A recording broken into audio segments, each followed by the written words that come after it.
Good morning. Beshem Hashem Nase V'Natzliach, David Hamelech, Part 3. So this show is Le'ilui Nishmat Yecheskel Baruch ben Avraham HaLevi, Machluf ben Nisim, Hanania ben Reuven. And Le'ilui Nishmat, all those who were murdered prior, on and after October 7,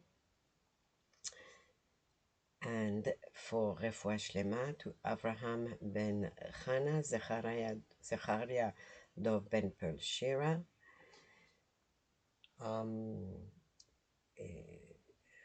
Esther bat Nehama, Mazal bat Goltej Sultanat, and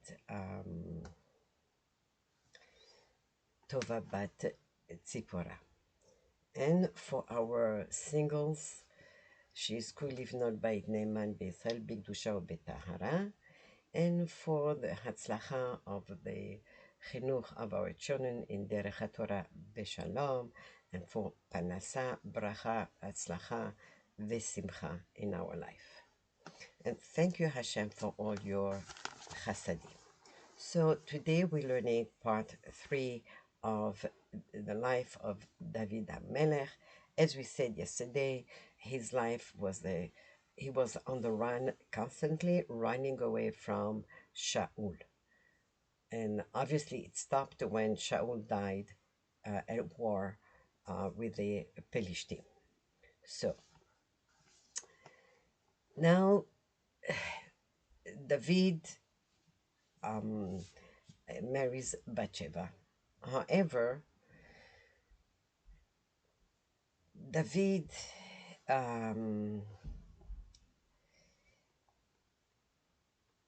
is being punished.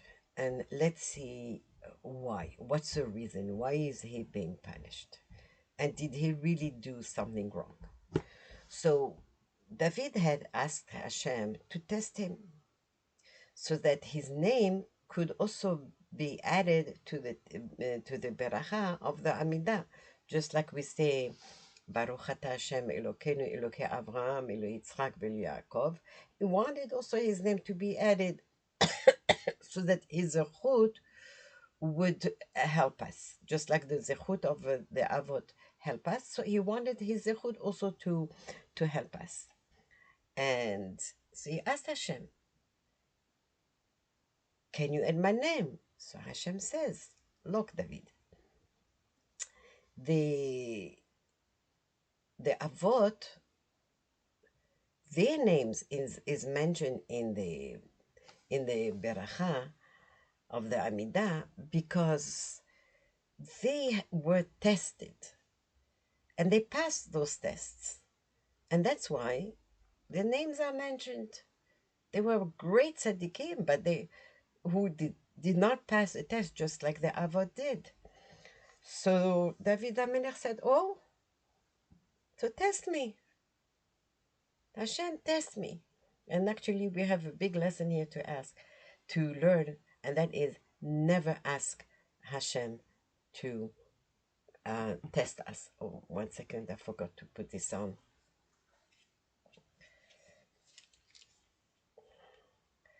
Sorry. So we should never ask Hashem to test us. So, but David asked because he wanted so much his zechut to help us and protect us. So Hashem says, okay, let's see. I'm good to test you, right? And how did David? How was David tested? He was tested by marrying Bathsheba. Bathsheba was really the one who was supposed to be his wife, his main wife. That was Bathsheba. She was the other half of his neshama. So what was wrong with that? Bathsheba was now divorced, because her husband had gone to war. In time of David Hamelech, the husbands had to give a divorce to their wives. This was actually done to protect the wife so that she will not be left in aguna. It means that a woman, a Jewish woman, whose husband died, but we don't have any proof, or we don't have a body, or we don't have any witnesses who saw that man die. So it cannot be, the woman cannot get married. So to protect the women, David Hamelech had made a law that any husband who's going to war must divorce his wife, and the divorce was 100%. So that when the husband came back from war, he actually had to remarry properly with the chuppah and kiddushin, and had to marry his wife again. So Bathsheba was now divorced. Her husband had been sent, or we should say ex-husband, Uriah, had been sent to war. And she was divorced. David Hamelech married her, but there was a problem. What was the problem? The problem is that Uriah had come from the war. He had been sent by Yoav, the general, to give David news about the war. So David, who had already married Bathsheba, but Bathsheba had gone, she was not living in the palace yet. She was living still in her house. And when David saw that Uriah came, so David wanted to really test, did I make a mistake by marrying Bathsheba? And maybe it was wrong of me to marry her. So he told Uriah, go to your house. Here, he gave him a platter of food, of fruit, and as a gift. Take it to your house. Uriah refused. You don't refuse to a king, an order of the king. That's number one. Number two, when David asked, how are things going on in the war camp, Uriah said, my master Yoav, meaning that he is really my master. Yoav, the general, is my master, and you are not my master. That's really an insult to the king. So here, and Uriah had refused on 2 occasions, maybe even 3, to go home. And at one point, David told him, okay, go home here, take the gift and go home. He refused. He slept on the floor in the palace, and David said, ask him why. And he said, because the soldiers are at war and they're sleeping in tents, and you want me to go and sleep on the proper bed? Again, it was not a way to talk to a king. So there was more than one thing that was wrong with the way Uriah spoke to David, with total lack of respect. And for that, according to halacha, Uriah had to be sent to the Sanhedrin, to the highest court, for them to punish him and to kill him. However, David, and that was David's mistake, instead of sending Uriah to the highest court, David judged him himself. But he could have. There's no problem with David judging Uriah, because David himself was the president of the highest court.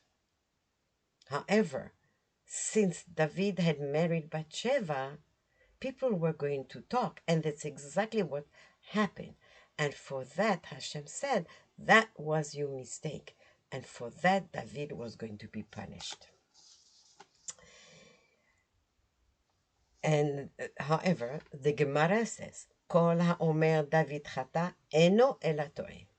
The Gemara says, whoever says that David sinned is making a big mistake.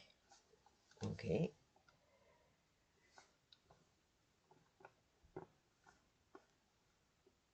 However, when the Navi tells us that David married Bathsheba, it says Bathsheba Eshet Uriah Achiti. Bathsheba, the wife of Uriah the Hittite. Why couldn't the Navi say that David married Bathsheba? That's it, right? So the answer is Hakadosh Baruch Hu medakdek im tzadikim kechut hase'ara. It means Hashem is extremely strict with tzadikim. Very, very kechut hase'ara. Just like the strictness is like the slightest mistake. It could be like it says like as thin as the hair breadth. It means it's doesn't matter how small the sin is, but for a tzaddik, it cannot be done. Hashem is very, very, very strict with the tzaddik. So Chachamim teach us that if someone else would have done what David did, it would not have been considered a sin. David himself is a judge, and he's allowed. There was no problem really judging Uriah. However, if someone else would have done what David had done, it would not have been considered a sin. But because David is a tzaddik, David, it says also about Reuven, that Reuven had married the wife of Yaakov, Bilhah, which is, it's not true, it's not what happened. Is that when Rachel died, Reuven said, okay, now that Rachel died, I'm going to take my father's bed, which was in Rachel's tent, and put it in my mother's tent. Well, it makes sense.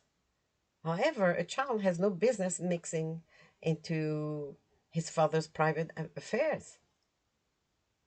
And because he mixed into Yaakov's private affair, and we know that above the bed of Yaakov was the Shekhinah, just like we have the Shekhinah by the Kotel, we have the Shekhinah in Shul. So the Shekhinah was above the bed of Yaakov. By moving the bed, it disturbed the Shekhinah. For that, Reuven was punished. And because of that, he was punished, so it says as if he actually had cohabited with Bilhah. Why? Because Yaakov himself had moved his bed to Bilhah's tent, and it was wrong. Now, Shlomo had so many wives that he could not really control, if you want to use that word, his wife in a way, not control, just not allowing them to move or breathe. No, not that point. That's not what it means. Here we're talking about making sure that his wife are following Hashem, and since he had so many, he couldn't really make sure that his wife were on the right path. And the Torah warns a king may not have more than 18 wives. The Gemara says even 24 wives. But Shlomo had a lot more than that. There is a reason for that, but that's not the place now, or we don't even have the time for this.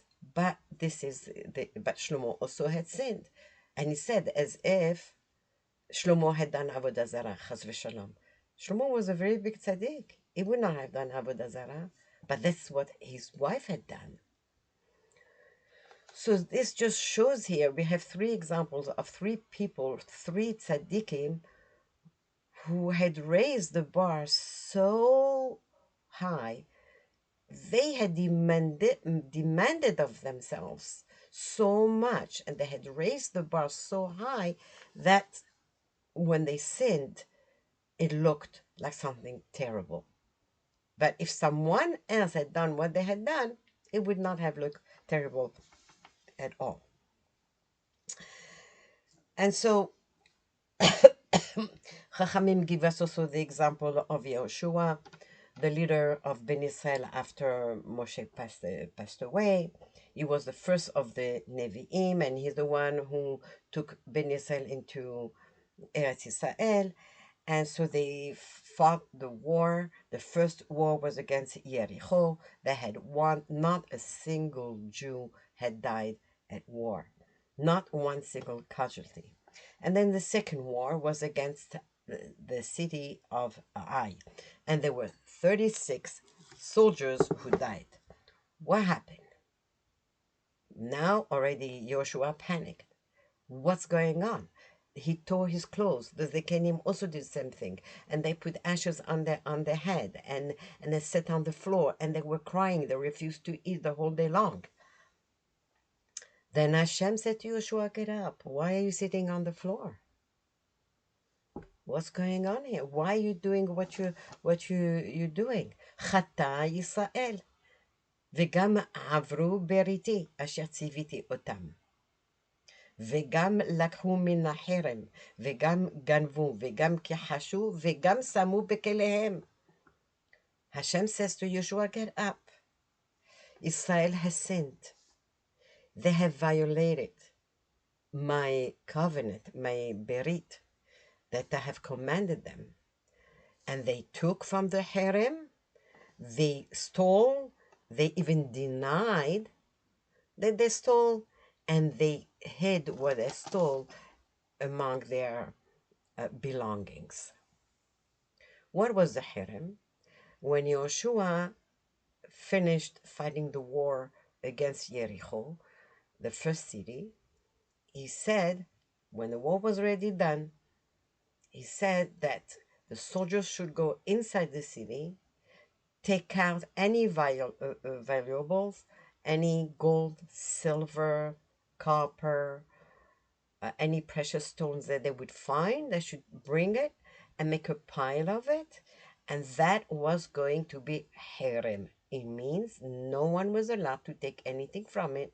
It was not for anyone's personal use. It was going to be put aside for Hashem. For thanking Hashem for all those miracles in the war. But there was one person who stole from it. And because of it, when the soldiers were sent by Joshua for the second war of the city of Ai, 36 Jews died. Joshua said, it can't be. Hashem is supposed to protect us. Why didn't Hashem protect us? Right? So Hashem now is telling him, Israel chata, Ben Israel sinned. Now Joshua had to find out who sinned, from which shevet, what did he take, right? And then punishment had to be given out. And from here, we actually learn the concept of Kol Yisrael Arevim Ze Lazeh, that we are all responsible one for another. So that when we see someone doing something wrong, we are really supposed to tell that person, be careful. Maybe you're not aware, maybe you don't know, but this is really wrong to do, right? We have to be careful how to say it and how many times we have to say it and who are we saying this to, right? However, let's come back now to Joshua. So Joshua found out through the Urim Vetumim, the breastplate that the Kohen Gadol wore, right? All the Shevatim had to go through until Shevet Yehuda was, the light of Shevet Yehuda went on. That means that the sinner, the thief, is in Shevet Yehuda. Now, who from Shevet Yehuda? From which family? And again, so Yoshua made a goral, a lot, a special goral, and through it, he found out that it was Achan. The Achan from Shevet Yehuda, he was the one who stole from the harem. So at first, Achan denied, exactly as Hashem said, right? Hashem doesn't make a mistake. And he denied everything. No, it's not true. He even called on Shevet Yehuda to help him, and they started fighting against each other. Shevet Yehuda with the rest of Bnei Israel, those who sided with them and those who sided with Yoshua. And he said, no, the Urim Vetumim is wrong, but we know it cannot be. Urim Vetumim is never wrong, right? And then Yoshua spoke to Achan, and he says to him, look what's going on. We are fighting each other. Please admit to your wrongdoing. At the end, Achan was convinced. The fighting stopped. And said, yes, this is what I took. I took a robe that was made of gold. And I took I took a bar of gold. I think it was 2 bars of gold, or a few bars of gold, and I also took 200 silver coins.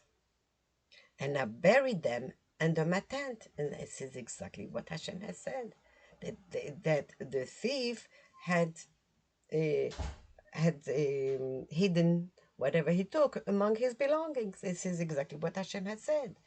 And so Yoshua told him, you have to say vidu, you have to confess what you have done.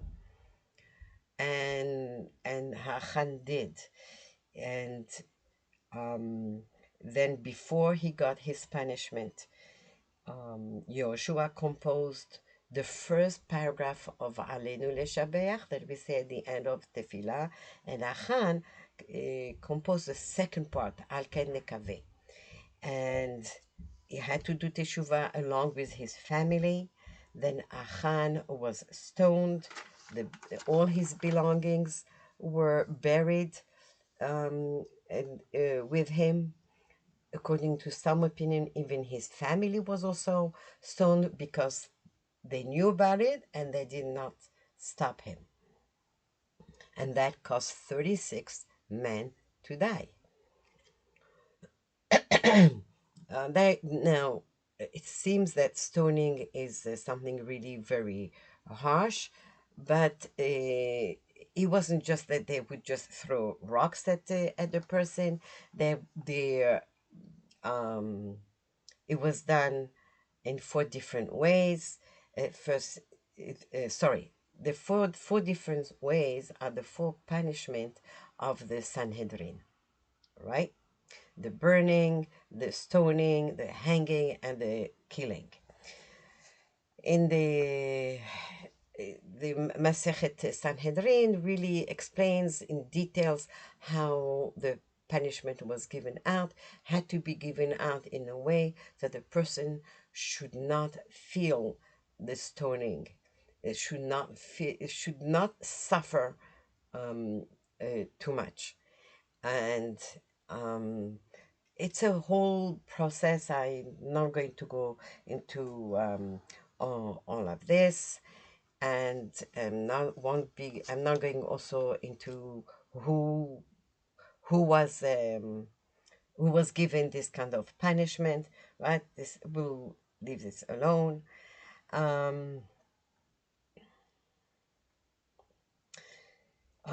It's enough to tell us that the author of the Shulchan Aruch, Rabbi Yosef Karo, he wrote the Shulchan Aruch. It took him 32 years to write it. And there was always a malach that would come to him nightly, every night, and he would learn Torah with him. And he also wrote, beside the Shulchan Aruch, he also wrote some other sefarim. One of them he wrote it's called Magid Mesharim. It's on the Tanakh. And that's straight from Hashem. It means whatever he learned from the Malach, he actually wrote it down in the Sefer.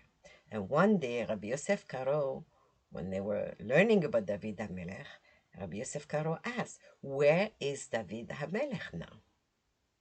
Right? And the Malach answered, "David Hamelech בגן עדן במקום מאוד גבוה." The David HaMelech now, his neshama is in a very, very high place. There is no end to how high a neshama can go. A neshama can go up and up and up and up. There's no end to how high a neshama can go. And David HaMelech is in a very high place.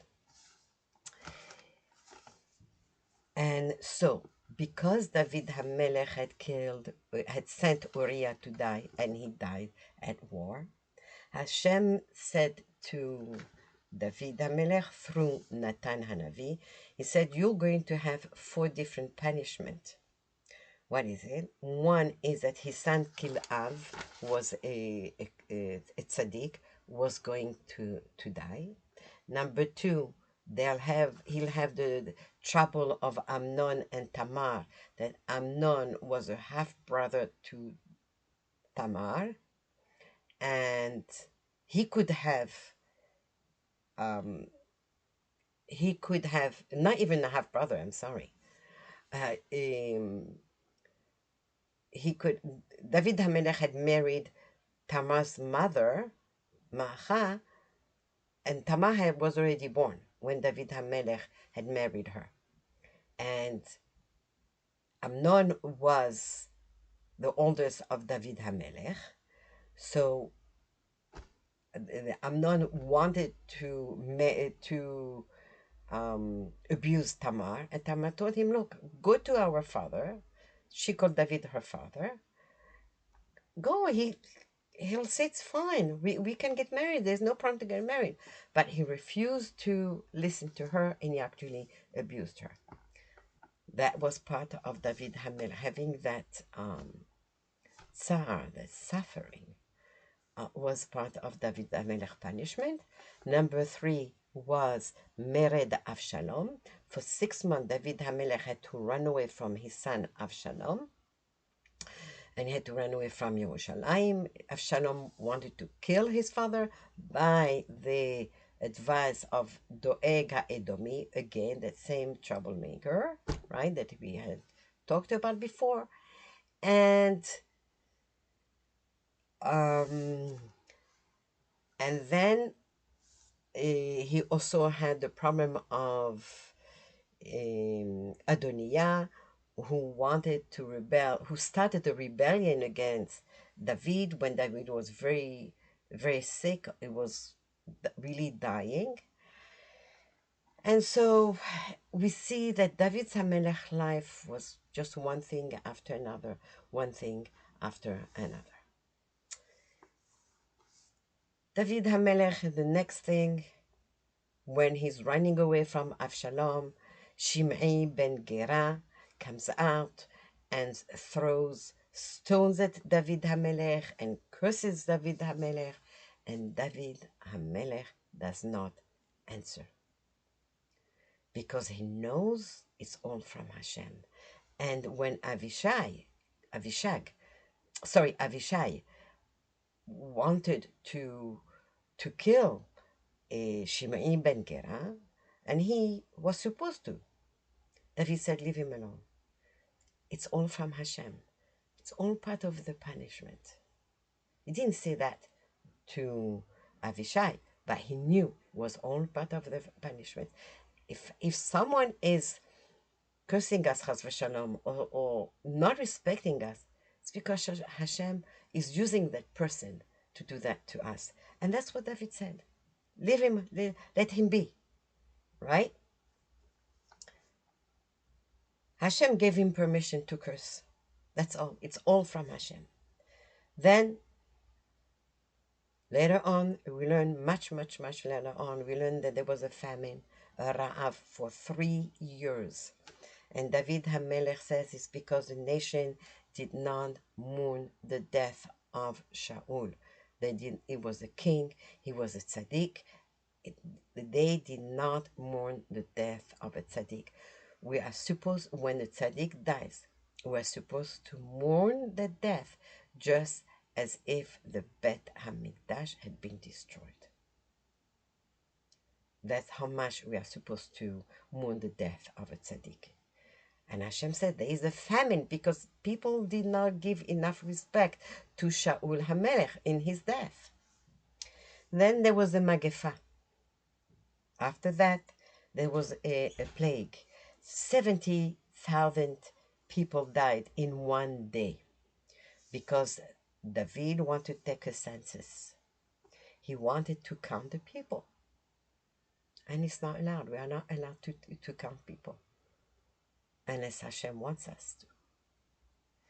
Then, at the end of the life of David is Adoniah, which I already mentioned before, that he wanted to take the throne from Shlomo. He wanted to rebel against David, wanted to take the throne from Shlomo. It didn't happen because David Hamelech, even though he was very sick, he was really dying, he found out about it, and he made Shlomo the king. David made Shlomo the king before David died. So what emotional strength did David have to be able to pick up every time and keep going again and again? So many troubles up to the very last moment of his life. Non-stop trouble. He had a very, very troubled life. And the Gemara says, the David Michtam, a song for David. What does this mean, a song for David? What does Michtam means? Mach and Tam. If we separate the word Michtam, we get Mach and Tam. Mach means humble, anav, and straightforward. Tam, straightforward. He was humble as a shepherd and also as the king. David never allowed his riches, his successes in the war, in anything. He was on top of the world. Yet he never allowed his status to get the better of him and to allow his ego to show pride. And David HaMelech said, Agura be'ohalecha olamim. I will dwell in your tents, Hashem, forever.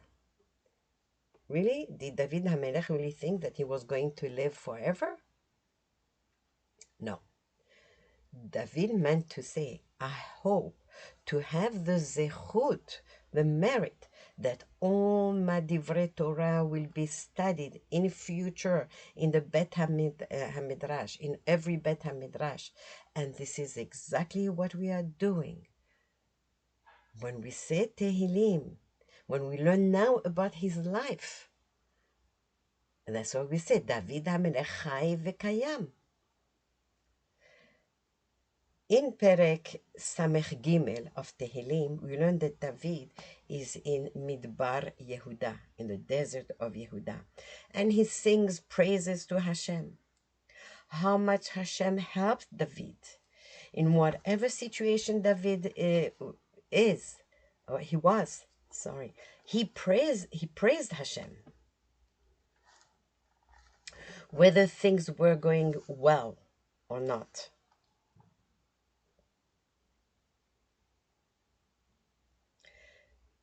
And this is David. Chachamim tell us that just by reading the name David, we can tell his personality, forward and backward. It's always David. Dalet, Vav, Dalet. David, David. It's always David, right? A name tells a lot about a person's personality. So when we give a name, we must really choose very carefully, right? And so David means David and David. It means that David is consistent as ever, always straight, always believing in Hashem, always having emunah, always having bitachon, never giving up, picking up again and again and again. It is easy to praise Hashem when all is good. The test is when things are challenging and hard. When we feel this is it, I'm at the end of the rope, I can't anymore, right? That's the test of emunah. And these days, since October 7th, how many times we really felt that way, right? With all those sad news that we hear from Israel. Whatever he did, whatever David did, it was always Leshem Shamayim. Whether David was on top of the world or he hit the bottom, his emunah did not waver.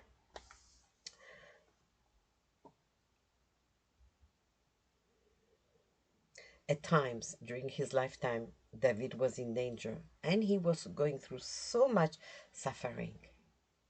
And according to the Zohar, the danger was not only physical, but also spiritual. Whatever goes on earth, it is mirrored, has a mirrored reflection of what goes on in Shamayim, in heaven.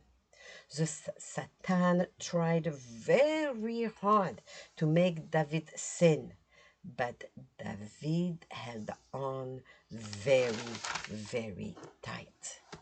Very tight. And if David would have sinned, that would have been the end of David. That's how we know that David is a tzaddik and he did not sin. To fall, it is easy. Right? You let go.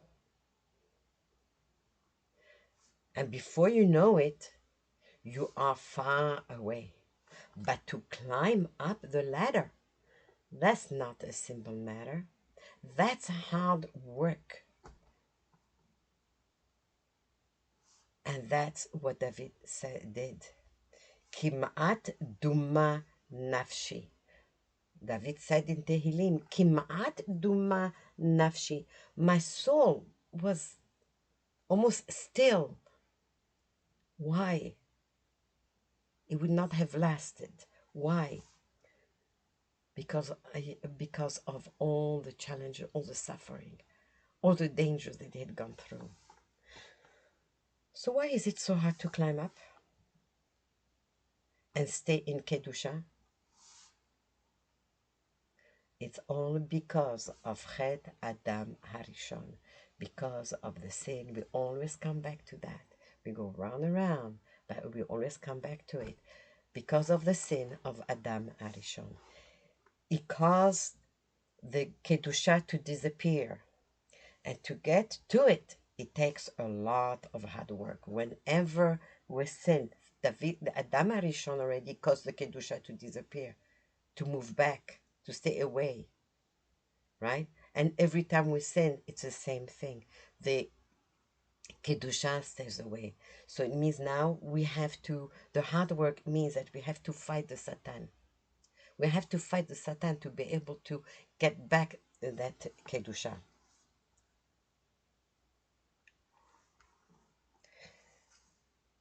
But we are the sons of Abraham, Yitzhak, and Yaakov. The sons of Abraham who woke up extra early on the day that he had to do Akedat Yitzhak. He could have said, okay, I have time. No, he woke up extra early. Abraham passed the test with flying colors. But not Noach. Noach is tzaddik. Tamim haya bedorotav. Only in his generation, the Torah says that Noach was a tzaddik. Only in his generation. The Torah testifies to that Noach was tzaddik. Only in his generation. But what do we learn at the end of the parasha? That Noach got drunk. He was abused by his grandchild, Canaan, and he lost all of his greatness. He lived for more than 600 years as a tzaddik. At the end, he lost it all. So how was David able to fight the Satan, and how strong was his emunah that he was able to really stay up always, constantly, no matter how many challenges he had to fight and fight and fight and never give up. So David said, Davka lecha nafshi. Hashem, my soul clings to you. His thoughts were constantly with Hashem. He constantly made an effort to think and feel Hashem above him and around him, and under him and beside him. And he would ask constantly Hashem to support him.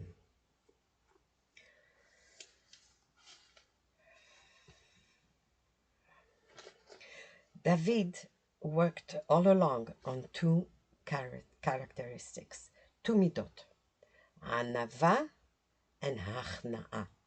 Anava means to be humble. Hachna'ah, it means that he submitted himself completely to the will of Hashem. When people would praise David, right, during his lifetime, he would say,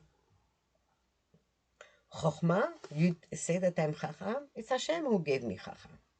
Riches, that I'm rich, it's not mine. Hashem gave it to me. Whatever I have, it's all from Hashem. I'm not a king. Hashem is the king. It means that he really submitted himself to Hashem's will, 100%. How? By fulfilling the mitzvot, not by rot, but every time with full of excitement and accepting whatever came his way. Hashem tzaddik, he would say. For this very reason, Hashem said, Bacharti beDavid avdi, I have chosen David, my servant. Avdi, my servant, is a very special title that Hashem gave to a few tzaddikim. Lihyot melech al ami Israel, to be the king over my nation Israel. Meaning that Hashem chose David and his descendants to be the kings only because of David. Actually, every time that there was a king from the descendants of David in Sefer Melachim, every time when it tells us that king passed away, it always tells us, Haya ke David aviv, he was like David, his father. Not really his father, his great-great-grandfather. Or Lo Haya, or he was not like David. Every king was compared to David Hamelech.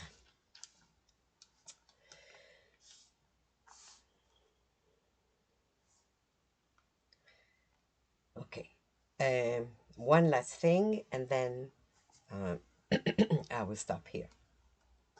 So there's a story about when David was a shepherd. This story is just here to show us his pure thoughts. He was leading his sheep, and he went up a hill. So he thought it was a hill. It was not a hill. It was actually a re'em. Re'em is a huge bull. Huge, which is really, you don't find a re'em in our day, such a bull.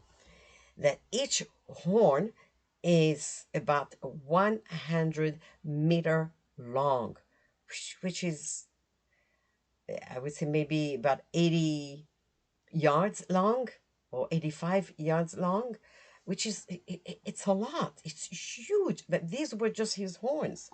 But David HaMelech thought it was a hill, so he went up on it, right? So you can imagine the size of this bull, and it felt hard like earth. And the bull was sleeping, and David Hamelech was on top of him. Suddenly, the bull opened his mouth wide, very wide, and David felt the movement. At first, David thought, oh, must be an earthquake. Then he realized he was on top of a ram. Right away, he didn't just panic. He prayed to Hashem to save him and his sheep. He also had sheep with him. Can you imagine how huge this animal was? The ram sat down and David was able to get off him. Then a lion came. David prayed and said, Hashem, you just saved me from the ram, right? And I will build you a house, a Bet HaMikdash, that is 100 meters tall. Then Hashem brought a deer. The lion got distracted by the deer and ran after the deer. There were cows. They were made, they were,